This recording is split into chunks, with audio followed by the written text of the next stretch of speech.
লোকসভা নির্বাচনের দিন ঘোষণার আগেই তৃণমূলের দেওয়াল লিখন বীরভূমের খয়রাশোলে।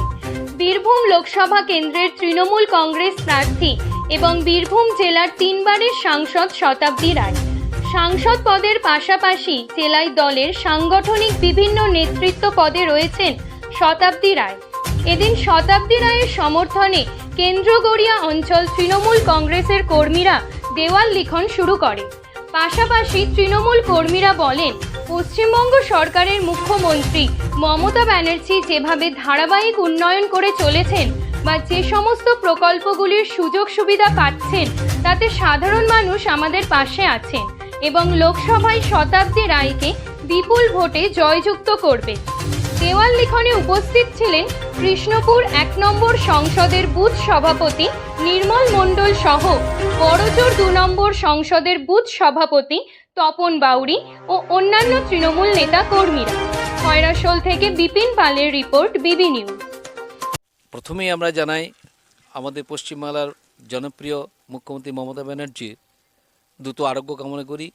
কারণ গতকাল আমরা যে সংবাদ মাধ্যমের খবর পেয়েছি এবং খবর দেখেছি যে উনি আহত হয়েছেন, তার দ্রুত আরোগ্য কামনা করি। আর আজ থেকে আমাদের শুরু হলো দেওয়াল লেখন তৃণমূল কংগ্রেসের পক্ষ থেকে।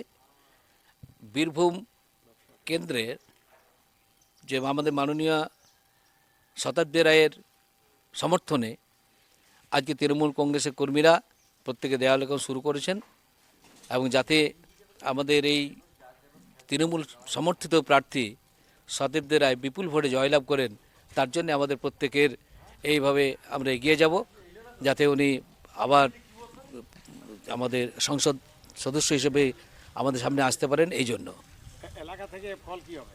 খুব ভালো ফল হবে। এই কারণ ওনার তো সমস্ত কাজ আমাদের পশ্চিমবাংলার মাননীয় মুখ্যমন্ত্রীর অনুপ্রেরণায় এবং প্রাক্তন সংসদ সদস্য শতাব্দী রায়ের যে কর্ম, সেই কর্মের ফলে আমরা বিপুল ভোটে জয়লাভ করব, এটুকু আশা করি। আপনার নাম?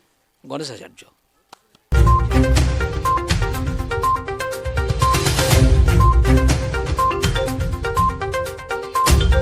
মুখ্যমন্ত্রী দুর্ঘটনায় আহত হয়, তাই আমরা কেন্দ্রীয় অঞ্চলের তরফ থেকে তার সুস্থতা কামনা করি।